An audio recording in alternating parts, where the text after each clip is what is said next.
Hello, everyone. Hello, everyone. Welcome to Guide Collective Roundtable.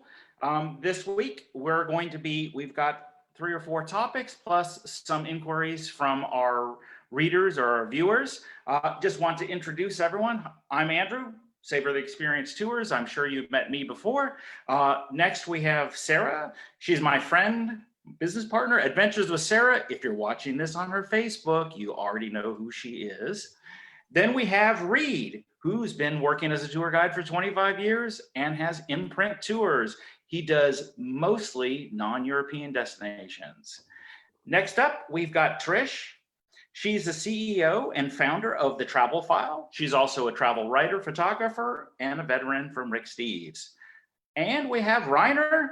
He's a veteran tour guide, and you can find him on Reiner Travels or thereabouts. I think the website's in flux as we speak. She's also a travel writer, photographer, and a veteran from Rick. So I wanted to start first out. At the end of last episode, Sarah was going to go on her, let's say, her Southwest U.S. travels to see what the new normal for travel is, at least right now in the States. Sarah, do you have an update on how that went and what you learned or what you took away or what might be on the horizon for next year in international travel like this? Well, first of all, I'm super encouraged today by the news that just came out of Oxford that the COVID trials there, the vaccine has worked. There's one in China that also is reporting today that it has worked. And then there's one in the United States that was reported last week to have worked. So that means we have 3 separate functional vaccines online, which apparently the one in Oxford, they have enough doses now that's going to be almost widely available by the end of the year. So I think that's a really good sign for what's going on for next year. But in the meantime, I found something very interesting, actually. I didn't intend to go on a trip to the Southwest, which is the hotbed of COVID, but my parents they offered to take me and the kids, and they got a free room at the Venetian, which is really a fancy place, for 3 nights. And so they couldn't resist. So we went down there and we took every precaution. We brought a whole kit of different things to sanitize our hands and our surfaces. We brought lots of masks. My parents brought those face shields. And what I found was absolutely surprising. Las Vegas is so on top of this. They had people that were working 24 hours a day doing things like wiping down the buttons on the elevators. They had more staff working in that hotel on cleaning than I've seen anywhere ever. My dad told me that he was up gambling in the middle of the night, and the cleaning staff outnumbered the gamblers. So yeah, the hotel rooms that we stayed at, we were at Grand Canyon as well. The hotel rooms, I've never seen them that clean. Trish and I are both guidebook researchers, and we inspect hotels professionally. And let me tell you, I've never seen hotels that spotlessly clean before. They are going crazy because Vegas was shut down for 76 days, and they spent that time steam cleaning everything, making sure everything was spotless. So it's a weirdly awesome time to travel. The other thing I found, there's nobody at the airport. There was no trouble. We went through security in 2 minutes. We went through the TSA pre-check, and there was literally nobody there. We walked into the Sky Club. The Sky Club had maybe 2 other people in it. And actually the Sky Club did a really cool thing where they pre-packaged all of their food. So it was just take and go. And the people at the counter just said, hey, since it's take and go now, just put some in your bag and you can take it on the plane. Delta was amazing. Delta has every other seat blocked. So for the 3 of us, we had 5 seats. So it was very comfortable, especially with my 6'7" tall child. That was very, very helpful to have a lot. Yes, my son is now 6'7". So that was really nice to have lots of space there on the airplane. And the Delta planes, again, were spotless, and they were so good. They pre-packaged all the snacks, so they came out and they just gave you a bag with your snacks, which was so fast, so much faster. It made me think, well, this is what they should have been doing the whole time, is pre-packing the snacks and just handing them out to you, because it really cut down on the amount of time that the attendants had to be doing things, and we got our snacks faster. So kudos to Delta. They were absolutely amazing. And I would just say that the takeaway for me is that hotels and airlines are cleaner than ever before. And oh my gosh, they needed it. Like, it really was a little bit disturbing to me how clean everything was, because why were they not doing this the whole time? You know, and Delta announced, oh, we put in extra special filtration, air filtration measures to make sure your air is extra clean. And I was like, you could have been doing that the whole time. Why? What? So that, from that perspective, it was fantastic. From a personal perspective, I would say there was definitely a sense of anxiety the whole time. I think what you pay, the price you pay, is feeling anxious the whole time, like this low key kind of like feeling like you see people sneeze and you're going like that, you know? So there is a low key anxiety you have to kind of wade through. I think though that the benefit I got out of it from a personal perspective is that I don't like wearing a mask. My mom and I both have a weird thing when you put something over our mouths. Like I don't like anybody even touching my face. It makes me feel like I'm suffocating. So the mask thing has been a really hard, that's a hard ask for me. And actually now that I've gotten used to it, it's not a big deal. So that's the thing, is being forced to wear a mask all day long, every day, was in the end a really great thing, because now I'm not so bothered by it and it's fine. You know, it's just, it's the price you pay. And I think it was a price that was worth paying, because we had the Grand Canyon completely to ourselves. In a site that probably had room for 300 buses, we were one of 10 cars. We got the entire place at sunset to ourselves. We got the hike almost completely to ourselves the next day around 10 a.m. And in July, that's completely bonkers. So yeah, I think that if you're in good shape, if you are willing to wear a mask at all times and sanitize and all that kind of stuff, this is a strangely awesome time to travel. So that's my report. Oh, it's great. I think last episode Reid was talking about that, like, hey, now it's time to have every place to yourself because of the situation. With the, let's say, good news or better than expected news on the vaccine thing, maybe now some people will start thinking about like, hey, am I able, you know, when am I going to be able to travel, or do I have the ability to travel? Reid brought this next topic up for me about, hey, you know, is the ability to travel, is that something like, oh, like some people can't have it or don't have the luck or the wherewithal to do it, or is it more about everyone can travel and there's just like priority and choices that you have to make? For me, this is like a topic I think about a lot. When I do, I always like end up just shaking my head, because I know there's so many people who seemingly everything about travel sounds good. They want to see your travel photos. They follow you on your things. They know what tours you're running. But we know that Americans don't travel as much because only 42% of Americans have a passport, which would probably be the lowest by far in the Western world. And one of the things that I want to, that always gets me, is the kind of concept of, oh, well, that's like something I do when I retire, which is to me crazy, because here's this amazing experience. And if you would tell someone like, oh, well, oh, you want that amazing like dining experience, you want something like Anthony Bourdain's thing with the winemaker there and all that stuff, you would never say, oh, I'll get that when I'm 65 or 70. You would never hold out for amazing sex until you're 65 or 70. So why in the world would you be I should hope not. Why would you be waiting around to travel until you're retired? And there's, I mean, I don't know anyone, and there's probably very few people watching this who don't have the means to travel. I just think it's a real question of prioritizing and making the right choices. And the way I see it, when people say I don't have the money to travel, I think like you do have the money to travel. You've just put it in other places. You've spent it on different things, and therefore you can't travel, because it's not like all of our clients are millionaires traveling and flying over in first class. That's really not how it is. Reid, I know this subject's important to you, so I wanted to get your thoughts on this.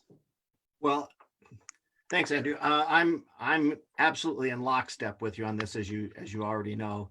As a matter of fact, I wrote a blog on this about 10 years ago, and it was in the aftermath of the Arab Spring. I had a group all lined up ready to go to Egypt. I was going to be going in 2011 to do the research for a trip in early 2012.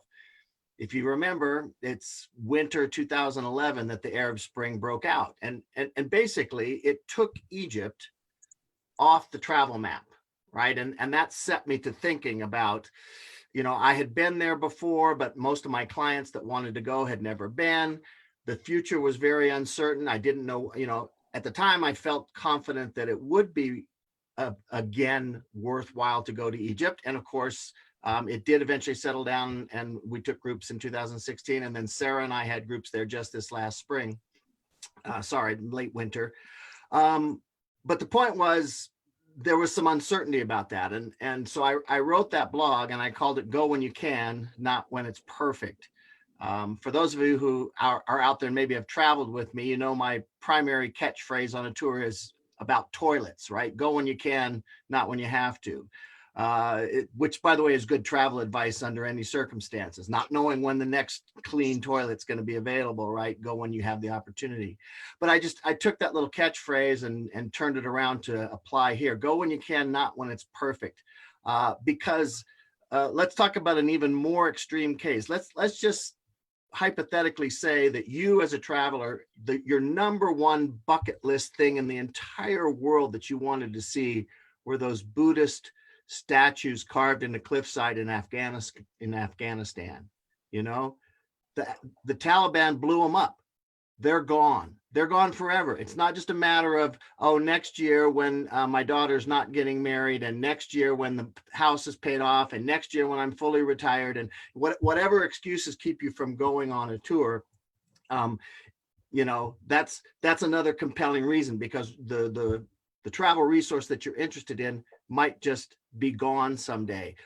And look at what's happening to us right now today. That's why this seems so relevant to me, is everybody's travel dreams that were in place for 2020 after March 1st, right?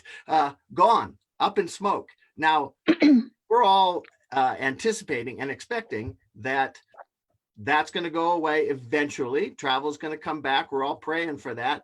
But this is precisely what I'm talking about. I know that there are people, Sarah, that were signed up to go to Morocco with you this fall, they're getting near the end of their travel lives, and it may be that Morocco, which was very important to them and they were committed to go, it may never happen for them, but because by the time we're able to offer that again to them, they may be just that little bit further down the road age-wise to not be able to do it. So anyway, you can see that I've thought about this a little bit in the past, and I need to back up and say that there is there's a prerequisite. There's an assumption built into everything I think that Andrew and I are saying, and that's that you do value travel. All of these things don't really apply to people for whom travel is literally just something that's way down the totem pole, that other things are more important. I think the problem, and Andrew identified it, and I want to layer onto that, is people don't prioritize. And this is something my father said to me when I was a boy. He said, most people don't really prioritize their lives.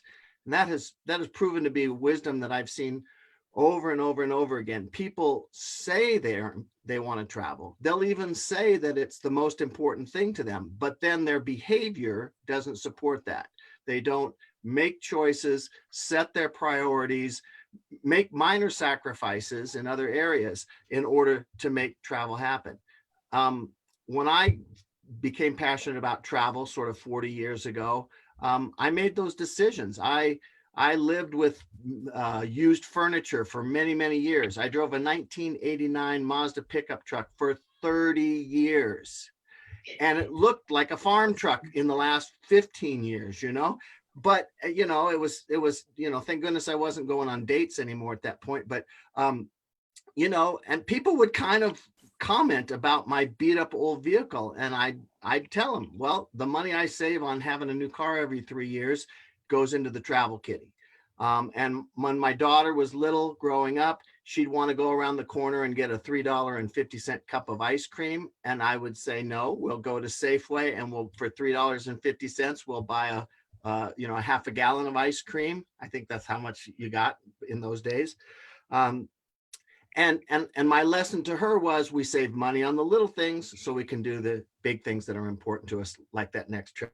So I'm starting to ramble now, but I'll throw this on back to Andrew. But my message here is, go when you can, not when it's perfect. Push the envelope a little bit. Decide what your travel dream is. Decide how important it is to you, and then get out there and make that dream happen, instead of hoping that everything will just unfold for it to happen. Trish, have you had these conversations with some of your guests before on how important travel is, or things like this? I have, not just with people who follow my blog or my Facebook page, but with my colleagues, with friends, with family. And I think it's just, it's a part of my own personal travel philosophy, right? That life isn't perfect. Life is messy. Life has got all kinds of complications. And that's what I want to learn about. I don't need to see the pristine postcard image of that, because I can literally look at a postcard. I can look at it on a website, but to be there, to experience what it's like to walk down the streets of Paris during what they call a manifestation, right? A demonstration, a strike, when they are up in arms about something, when they're defending their rights, and walking in the streets with them to be a part of that scene, that's a completely different experience than reading about it in the newspaper or reading a quick headline about that. And it's messy, it's complicated to be able to get into that and understand the politics of a place, to understand the religious dynamics of a place, to understand the social dynamics. You have to be in that space. And it isn't always going to be perfect, right? You might not have the funds at the time, or you might not have the time, but as Reid is saying, if you can prioritize and make those things happen, and don't worry about, oh, is it going to be, is it too soon after this, or is it safe enough after this? Those things, if you plan ahead, if you are smart about it, if you're aware of your surroundings, and if you pay attention, I think that you afford yourself way more opportunities than that person who is just too afraid to do it, right? You have to be bold. You have to seize that opportunity and engage in the world. But that is an ethic, as Reid is talking about. It has to be your priority. You have to make time for that. On the other hand, the other side of that coin is, well, really, we all have different situations. What if I can't afford it? What if I have 3 kids in school and it's just not an appropriate time for us to travel? We've got to worry about paying for college, or we've got to do about those, whatever, we're fixing our house, whatever it might be. You still can have the mind of a traveler. That's important, right? Learn about it. Watch those documentaries. Do virtual tours. Any number of our colleagues right now are doing virtual tours of their own hometowns, and I want to see what it's like. What is it like in Madrid right now? And I can go with my friend Jorge as he walks down the street, or he walks down to, the Plaza Mayor, and I can see what it's like. I can engage in that because I choose to. And then that's going to get me hyped up for my next adventure when I go to Spain or to Sweden or to wherever it is going to be, because I allow myself to engage in that and to stay on top of it, to stay abreast of what's happening. Good. Reiner, do you have any thoughts? Yeah, well, of course, I agree with everything that's been said, you all being beloved colleagues. I think more about the person who is already an experienced traveler, a veteran traveler, who maybe had plans for 2020 that have been put on hold, and who is now a kind of powder keg of excitement about what their plans are going to be for 2021. And how do you go about, deciding that first big trip after this, this pandemic experience that has locked us down? And I think this way because that's how I approach, my own travels, which I want to do as soon as possible. And I just think what do you do? I think in a lot of ways, you can approach this by thinking of going to a favorite place, maybe a place that you've been to before, with the purpose of seeing it in a totally different in a totally different way. Going to places that seem both familiar and that are new is a good way to go about this. I think that people will be eager to take advantage of, the lower crowds and everything that Reid and Sarah have talked about, and going to kind of more everyday places where you are sort of part of the spirit of a place, as opposed to, the kind of bucket list tour sites that we've all been enjoying and loving for years now. But, going to a place where you can really kind of be part of the scene, and to talk and connect with people who have just had this shared experience of living through the lockdown. And I think also what's interesting about 2021 is that, I want to be careful about how I say this politically, but for the first time, I think for a lot of Americans who have been reluctant to travel, or who have overcome some sort of feelings of maybe nervousness or fear about going to a foreign country for whatever reason, whether it be terrorism or some sort of maybe some sort of threat or something. But for the first time, it's pretty clear that traveling right now in Europe, especially, is a lot safer than traveling in the United States, just given the caseload that we have here versus in Europe. That seems rather obvious. And in fact, the decision to open up borders is going to be more hinged upon Europeans deciding to allow Americans back in, when our pandemic situation is at a place that they feel comfortable with. And so, I'm connecting with friends in Europe right now, almost on a daily basis.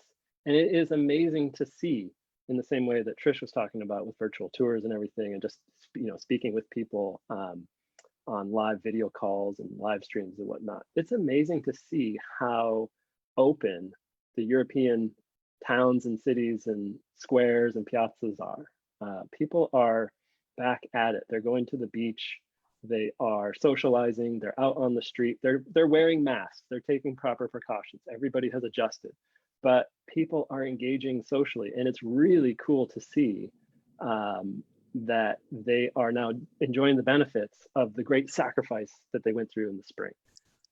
And so to connect with that is going to be really special, I think, in 2021. Sarah, any last thoughts?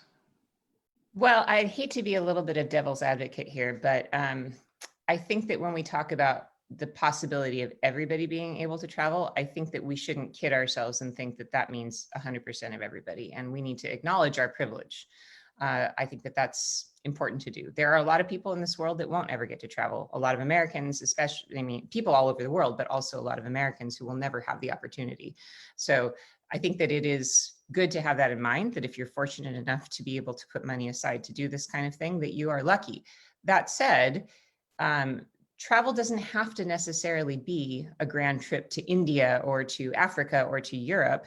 I mean, maybe for people who don't have the means to get on an airplane, maybe travel can be something simple. Like yesterday, I took my kids hiking to a place that I'd never gone hiking before, and so maybe it's good to think about travel in the broader sense when we speak about travel for everybody, that perhaps travel for some people is just getting out of their own hometown is enough. So that's the kind of message I would like to put out there, is that, yeah, we have to acknowledge that some of us do have the means and the ability to do more than others do. But even if you make a very minimal amount and you don't have much extra cash, even, going out to a trail you've never walked before, or going to visit a town within your own region you've never seen before, that can also benefit you and have interesting, an interesting effect, because you're seeing another way of living, even if it's just the city next to yours. So I just want to broaden that definition of what is travel. Travel can be anything. It can just be going even to a part of your own town you've never been in before. So in that way, I think travel can be accessible to all people, but we shouldn't fool ourselves in thinking every single person can afford that, because that's not realistic. No, I don't think everyone can afford it, but I think there's a lot of people who can, but they think they can't, and that's like where I would like to try to help some of those people say, well, like actually you can, but like, you know, you can't do it if I mean, it seemed like everyone I knew when I lived in Seattle had a SUV they leased out, and I had my $3,000 Subaru, and I thought, okay, you know, if you got what I had for your vehicle, I'm pretty sure, you know, like you and your wife or you and your husband could, whether it's a tour or not, you can buy plane tickets to Europe. You could spend a couple of weeks in Europe or elsewhere traveling. And I mean, and I could speak to like my friends and those people that I work with, work colleagues and things like that, because you're right. I don't know how everyone is. And there's a lot of people that have much less than I did in Seattle or do here.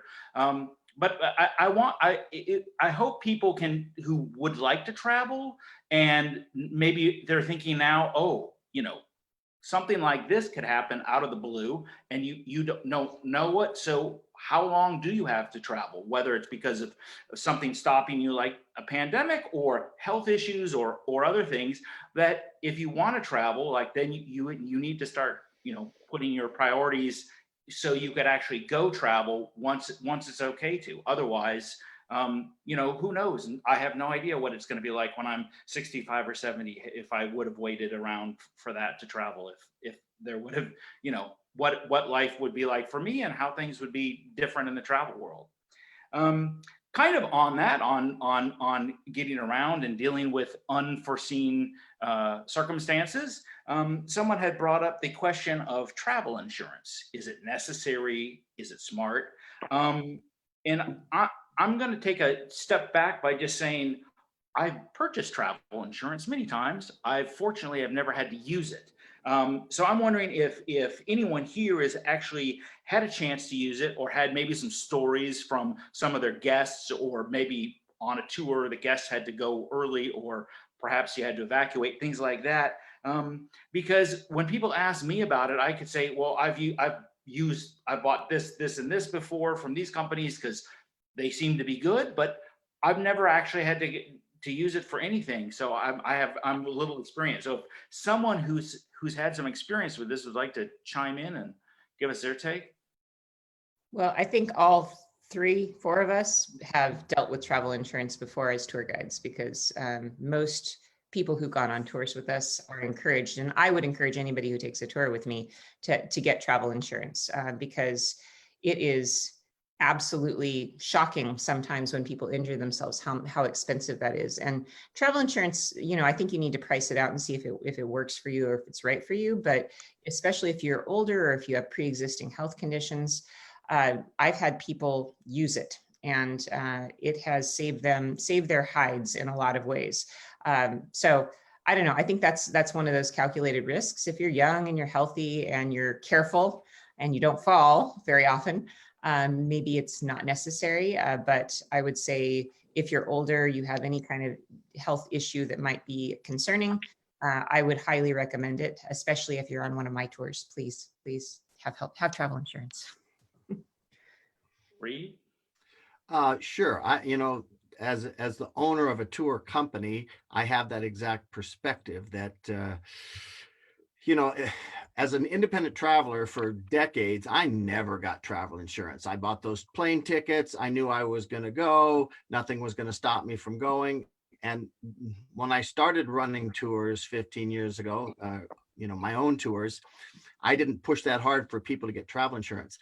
But this is not 100% scientific, but I did sit down and do the calculation a couple of years ago. And at the time, about 11% of the people that signed up for my tours and paid for my tours ended up canceling. That's a pretty big number, right? 11%. It was 11, 12%. So let's just say 10%. Let's say 1 out of 10 people that is, you know, in my small little number set here, That's a high number. Understand that most of my clientele is sort of 60s and 70s. So there's going to be a higher incidence. But the reasons were that people had to cancel were they fell and hurt themselves. An aging parent took a turn for the worse health-wise. It's those sort of things that I think we don't necessarily think about, or certainly I didn't when I was younger. And I also want to make the distinction here that I think what Sarah was talking about was making sure that you've got medical coverage when you're abroad. And that is such a no-brainer to me because it is so expensive if something happens to you. And the coverage for a trip, if you just want to make sure that you're covered medically, this is my big tip for all of your viewers here. That's called post-departure coverage. And the insurance companies don't really want you to know about that because it's cheap and they don't make a lot of money off of it, right? It's a good deal for you. A 2-week tour that you're going to be abroad for 2 or 3 weeks, even a person in their 70s, that's going to be well under $100 to have post-departure coverage. And that will always include some sort of evacuation if you break your leg on safari or somewhere way out and you have to be helicoptered out. It's the coverage for the medical care itself, and if you need it, getting home, et cetera, et cetera. So that specific coverage is pretty inexpensive, but you got to really drill down on the websites for the big travel insurance companies to find those policies or call them and ask for it. So the terminology is post-departure coverage.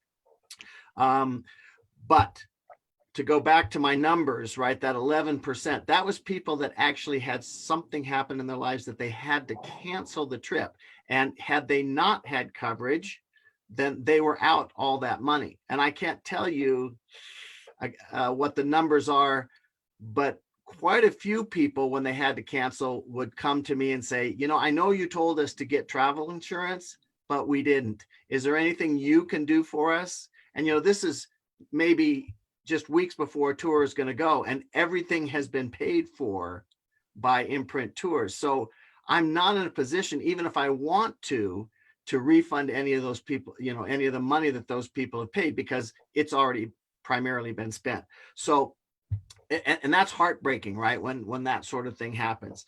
So let's see, I had a couple other, I think that we, in our little pre-broadcast chat here, mentioned the idea that, COVID-19 is not a reason that travel insurance companies allow for cancellation. I want to be clear about that. If you contract COVID-19 and can't take a trip that you bought insurance for, yes, they will cover for you. But fear of the pandemic is not a reason for cancellation, right? So that's a very important distinction. But the idea of insurance is, I think I've made my case here.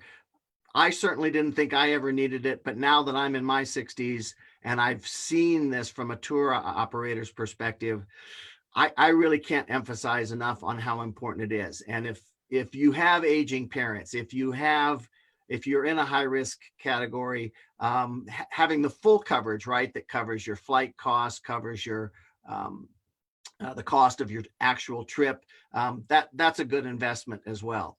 I'm gonna finish with one anecdote. I have a regular traveler. I suppose for privacy purposes, his name should remain anonymous. We'll just call him Bill. I had Bill, who is in his 70s, and 2 years in a row, days ahead of a big trip that he had planned with Imprint Tours, he had a fall or a medical emergency that caused him to cancel, right? And he and his wife had always paid for full insurance coverage. So, on a $4,000 trip for people in their 70s, that was probably, $500 or $600 for the two of them to have the coverage. But in each case, it more than paid for itself for that prudence. So I think everybody has to decide for themselves, but you need to evaluate not only your own life and your own intentions, but all those other things in your life that could prevent you from going that are outside of your control. Trish, have you had to use insurance before, or had these circumstances like that on one of your tours? So prior to becoming a tour guide, I actually taught high school Spanish for 15 years. And I used to take my students to Europe every single summer.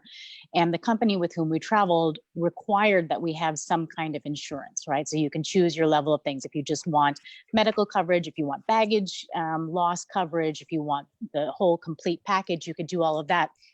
So that was part of the requirements. Did I ever have to use them or avail those services? I personally did not, and neither did my students. We just didn't have to encounter that.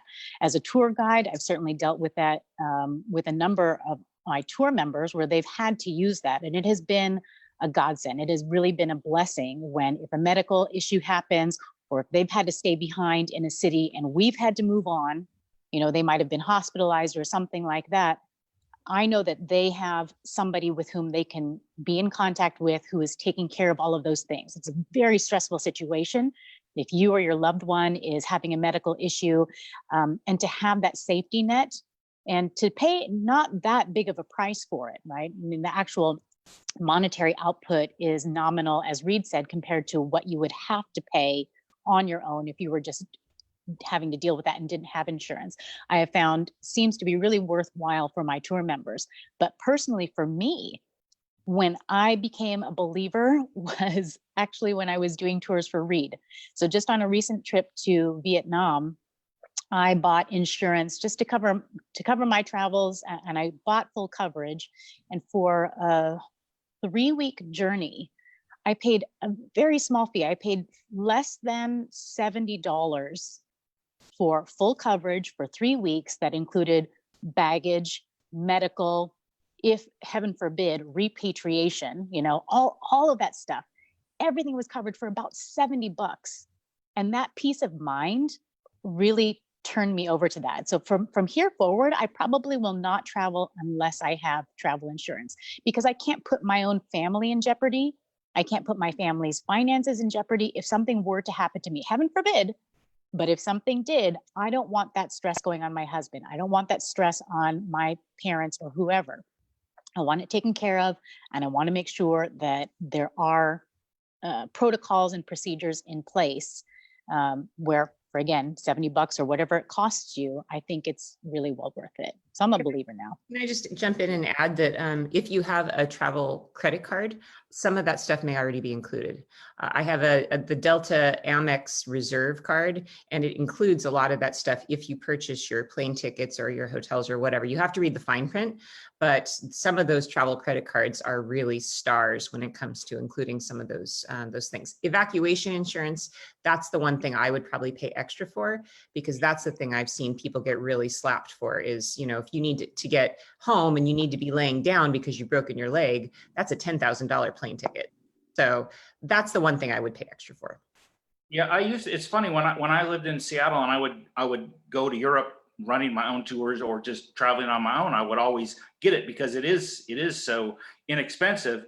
But what I've noticed here, and I haven't thought about it much up until recently, probably with the possibility of things getting travel if I book a ticket now, is now that I live in Europe, I don't really think about, I mean, of course I have my health insurance here in Slovenia or the EU, but I've kind of let my guard down on like thinking, oh, well, last year I went to Georgia and the Caucasus countries for 15, 16 days and didn't even think like, oh, do I need travel insurance? What if something happens? Because I'm just, I live not so far away. I'm not across the pond, and hey, I know these countries, everything seems safe enough. So like, I do have medical insurance that would work over there, or that's what I assume. And I don't even know if that's correct.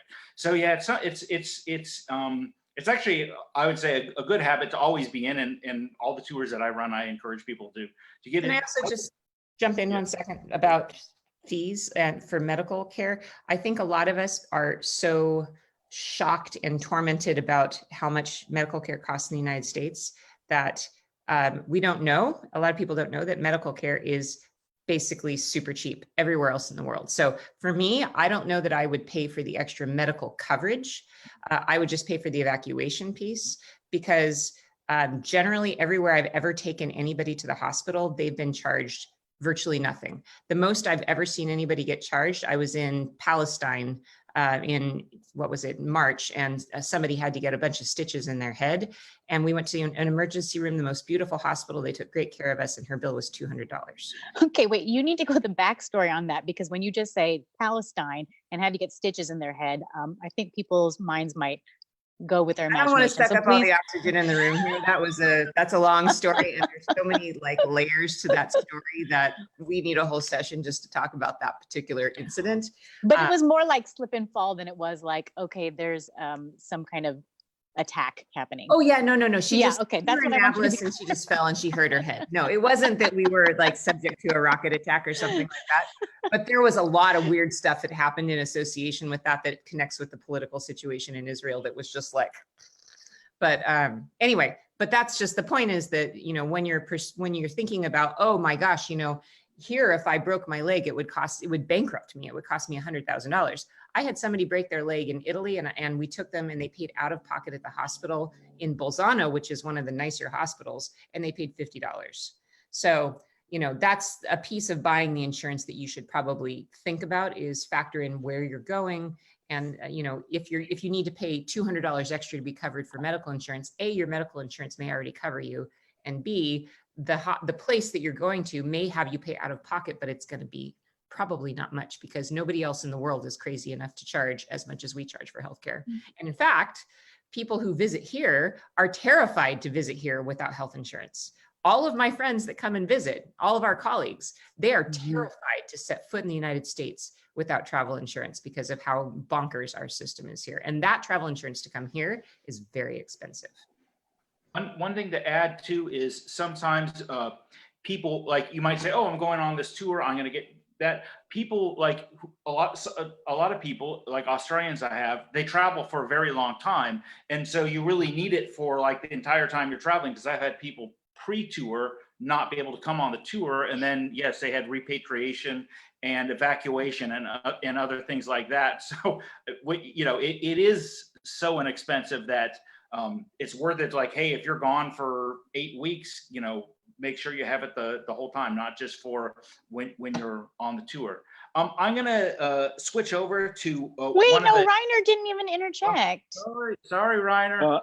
Hey, no, I hard agree on the travel insurance. I always have it. I think maybe only one time if I actually had to file a claim about a lost article long ago, but I see people using it all the time for medical reasons or cancellations or whatever. So for sure, definitely get the medical insurance. I mean, the reason why you get it is for the medical evacuation. That's the big deal. And then personal belongings is a kind of added bonus to it. It's just like a tax on your trip, just consider it that way.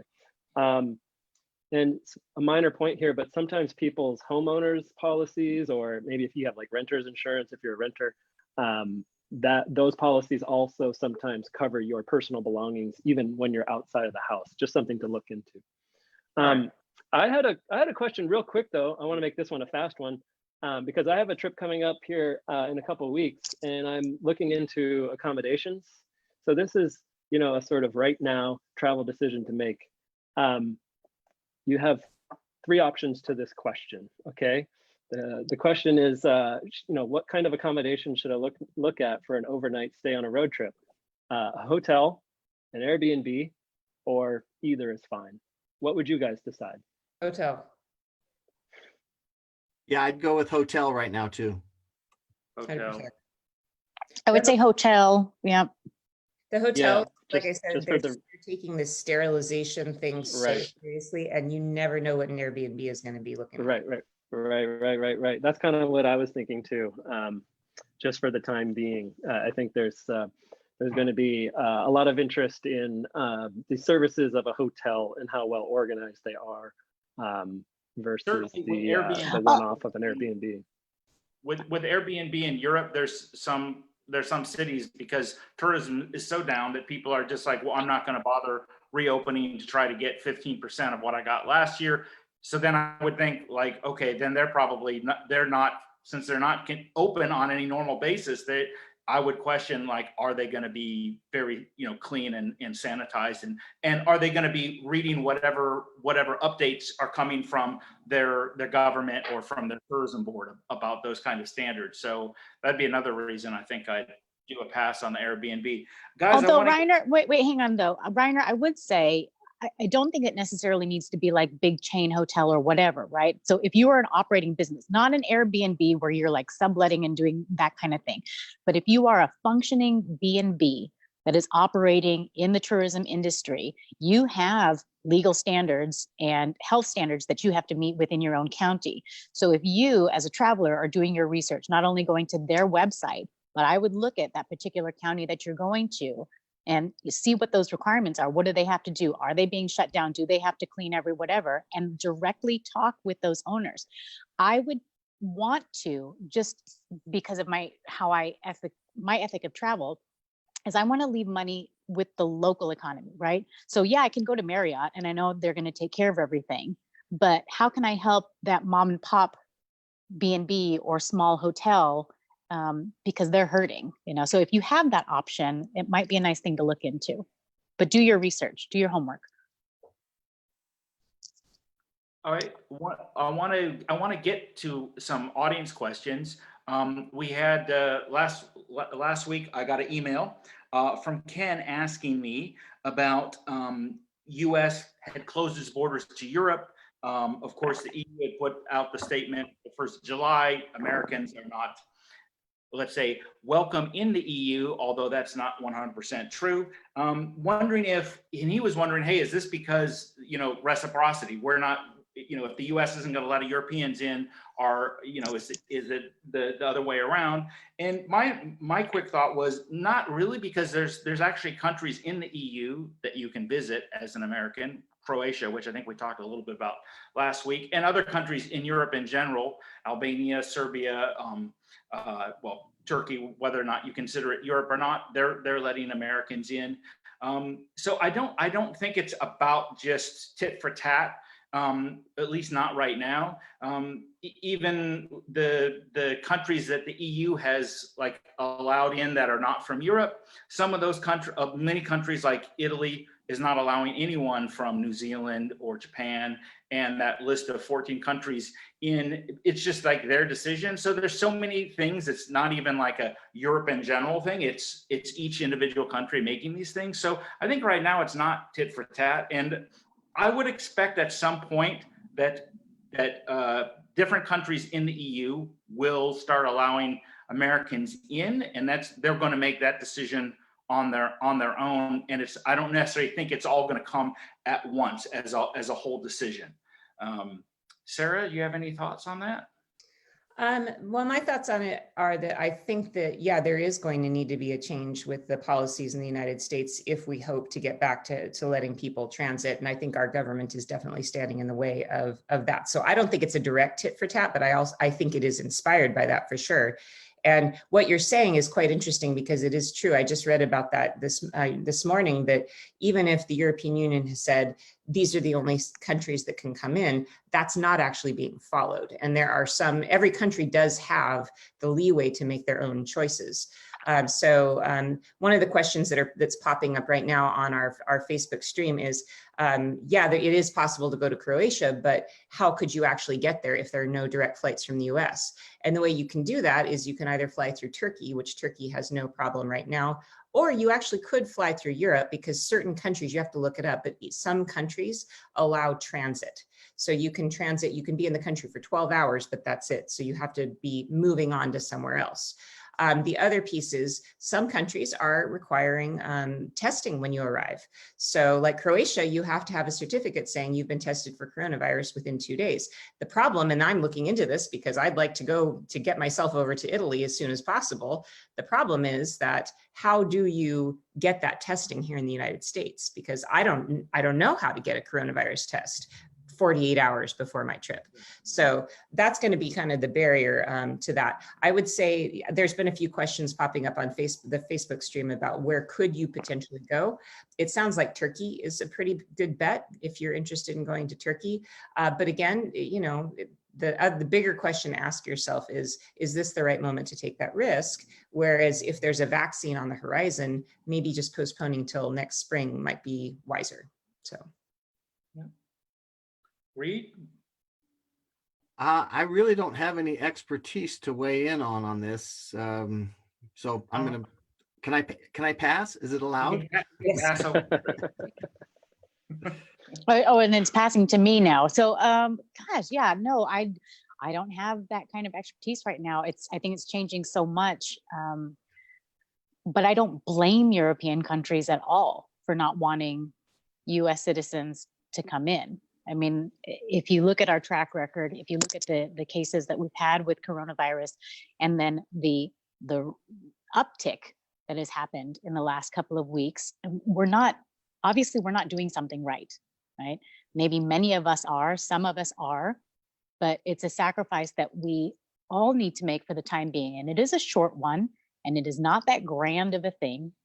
It really isn't. And I would love it if people would just do what's necessary, because the more that we don't, the more that this comes back, or it upticks again, or we have a second cycle of it, or whatever it is. And if we would just be responsible and think of others, it would be certainly helpful. Okay, I'm leaving my soapbox now. I'm done. All right. Reiner, last word.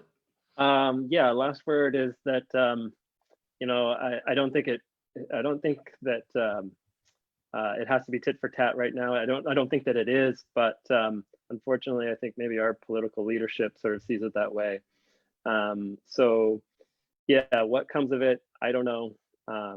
But every country has their own standards, and I've looked into it just this last week, and it sounds like if you have essential business, that you can still go to a lot of European countries. How you actually define that and how you convince border patrol of that is a different matter. But yeah, talking your way through customs and immigration, that is a travel skill that everybody should have, for sure. Agreed. My last thought on this is,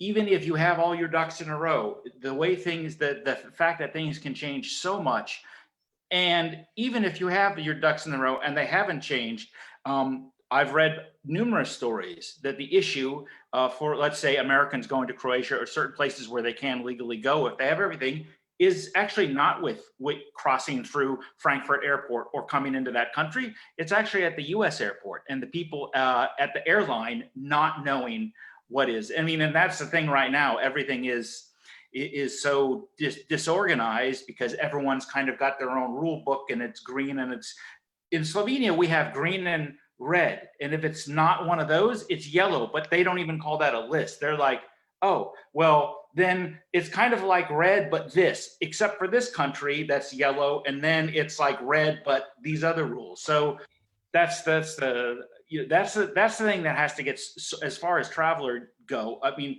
non-vaccine stuff, that is what needs to, let's say, get a lot better, because even if you can travel, it's so difficult. Are you going to take just the risk, wondering if I show up in this country, or if I show up at the airport in America, can I even get in? Well, and I would say, part of the reason I feel comfortable trying to figure this out so I can get over to Europe this summer is that I have a network of friends all over Europe where if I got slapped with a quarantine, I'd have a free place to stay for 2 weeks if I really had to. I mean, I have favors I can call in, Andrew. And so, Sarah, this by the way, this is that's the quarantine zone. Okay, cool. Yeah. So that's the thing, is I have a network all over the world where if I get stuck, there are people that are going to come and rescue me because I have lots of friends all over the country, all over the world. If that was not the case, I wouldn't do it. If I didn't have somebody in Europe who would take me in for 2 weeks and I knew for sure they would, I wouldn't do it, because the expense of the things that these countries are describing, you have to pay for a $150 hotel a night for 2 weeks and stay put. That would suck. Like, no thanks. I wouldn't take that risk personally. Yeah, agreed. Do we have any live questions on Facebook that we can go to? Because I think we have a few minutes left. I saw a question: what news sources do we use about our info for Europe?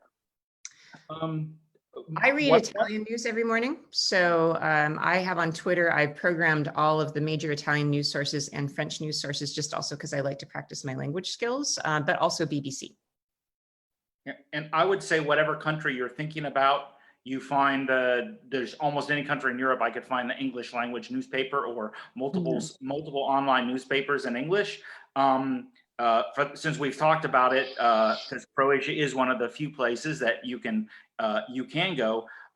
Total Croatian News, which is I know that the editor, he has English language newspapers all over the Balkans. They actually were the first people to have a Viber group to help everyone, not just Americans, but Europeans, because it's not so simple for Europeans to go. And they were basically doing the job that the government should have been doing, but didn't have this portal. So sometimes you could go to government sites, but other times, like, those aren't updated very regularly, and some of them certainly are not very user friendly. So definitely look for, I would say, English language news sites. The local is really interesting too, and they have the local for almost every country in Europe. It's just called like the local Italia, the local France, or whatever, and they'll have English language and wanted in Rome, wanted in Italy. I think that's what it is. That's another place that they post interesting stories to. I think, Sarah, isn't another thing that you. If I can weigh in a little bit, this kind of segues with something that popped up last 2 weeks ago. I made the comment about not necessarily trusting the State Department bulletins about safety and destinations. I'm stretching the topic a little bit here, but I had several people say, "Well, what do you use when you want to know after the Arab Spring when it's safe to be in Egypt again?" And so I want to be clear here that what I'm going to suggest is not anything official. But if you want to get a sense for how things are going on the ground in a destination, travelers' bulletin boards, right? That's the most up-to-date, on the ground information. If I want to know if it feels safe to be in Egypt after some sort of unrest, I go. My go-to is a Thorntree travel forum through Lonely Planet. But I think there's a number of them out there, right? With a little bit of quick Google research, you should be able to find travelers forums where people are actually writing about their experience right in real time, right? So again, to repeat, this is not official information about getting hung up in airports, but you would probably read about what people had problems, what people didn't have problems, et cetera, et cetera. So I want to say, Reid, right now, you just accidentally might have coined a term, which I'm going to use from now on, because you were trying to say Google research, but you said Googlery, like sorcery or something like that. And I think that's going to be my new thing. With a little that was bit of completely Google, on purpose. A little bit of Googlery, we can discover the new whatever. That was completely on purpose. If there was only a website that would sort of aggregate travel news and put it in one place that would make it convenient for people to check in on. What a fantastic idea. Yeah, right. I've never thought of that before. Yeah, this is an idea that we've actually discussed in the last couple of weeks and may be coming as part of this Guide Collective project. Maybe so on August 1st. We haven't told Look anybody for that soon. soon. You guys don't. August 1st. That's not August 1st. That's not true. You know something about it. No, you and I talked about it on Coffee Chat. Oh, did we? Not the name. Last week. No, and we said we did a teaser last week, and then we're going to do a little bit more teasers as we go along. So there it is. If you want your European or your worldwide travel news in English, check out what we're doing August 1st. Another good way to aggregate news, though, of course, is Twitter. And I think it's actually a really good tool for travelers. You need to set it up before you go on to your trip, so you know how to use it before you go. But Twitter is a good source for following, your trusted news sources, and then once a day or so checking in with those news sources and seeing what their headlines are, all in a nice list. And since you choose who you follow, make sure you choose well and choose local. Relevant to obviously where you're going, and you can get up to the minute news about all sorts of things. All right. Well, speaking of August 1st and launching, I'm thinking that the next time we talk will be on Guide Collective, which is, But I will say, everyone, please check Adventures with Sarah's page to get the latest updates on that. All right. Man, the pressure's really on now. We actually have to do this thing that we've been talking about for months. 11 more days. Oh my God. We need like a countdown ticker, you know, like the big reveal is in 11 days. Right? Mm-hmm. All right, everyone. Thank you so much for joining us. Thank you. What about you have to do the McLaughlin Groups thing, remember? Like the quick hit thing at the end, remember? And the word about Morricone. Oh God, no. Okay, yes, Oh, yes, that's yes. right. Morricone. Sorry. So last week, or last time we did this show, I think it was the day right around Ennio Morricone died. I'm a big film lover. I love it, and a music guy. I love his scores. And when I hear his music, it's so cinematic, and it fits because I think of like cinematic music and travel together. There's certain things I have running in my head if I'm traveling or not traveling, but I'm just thinking of traveling, that kind of gives you that travel feel of, hey, you know, what is, so my question to everyone is, what is the album, or what is the band, or what is the genre when you hear this? Like, you either want to be traveling to that, or you're sitting there at the cafe reading your book and like kind of traveling in your mind. What's the soundtrack to your travel, Sarah? If I were to attach one album to any particular trip, I think that the one that stands out the most is Sinead O'Connor. She did an album of traditional Irish music around the year 2000. And that year I took a trip to visit my dad's family for the first time.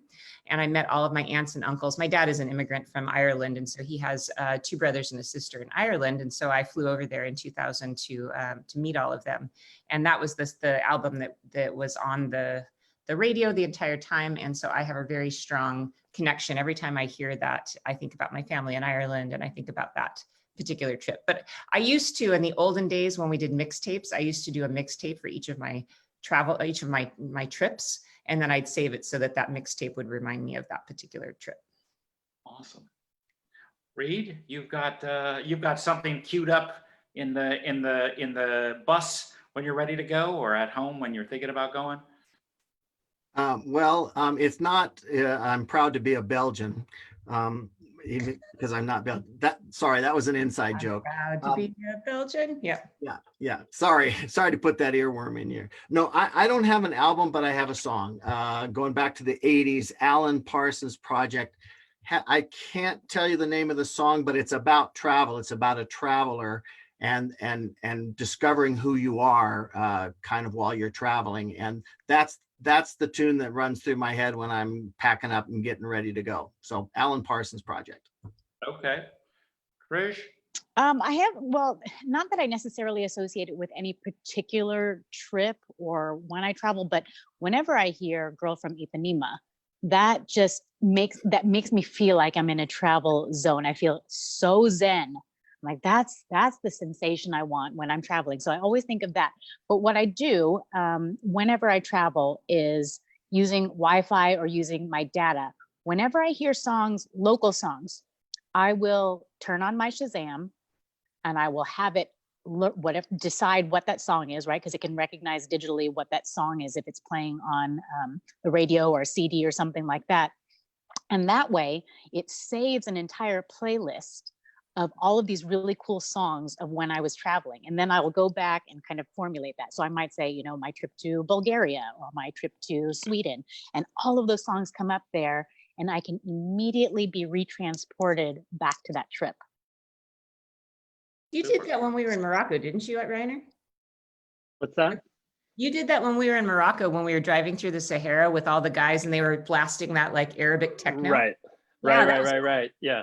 Yeah. When Shazam is great when you are trying to figure out, you know, what a song is that you have no idea, and that's a really good way to connect with local music when you don't know what it is. I want to just plug here Ennio Morricone because he's one of those composers, you know, that maybe you don't recognize the names of the songs right away or whatever, but when you hear them, you're like, oh yes, I know that tune.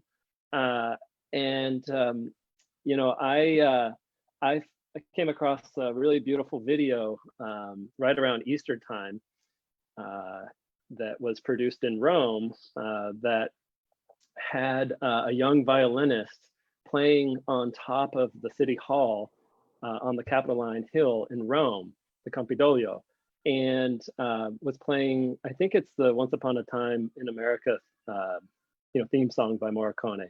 It was absolutely beautiful. It was stunning. And I encourage everybody to look it up, Morricone, Easter, Capitoline Hill in Rome, and you'll find it. It's shot by a drone, and it sort of, flies over the Capitoline Hill, goes down into the Forum, and it was just absolutely beautiful. So look for that.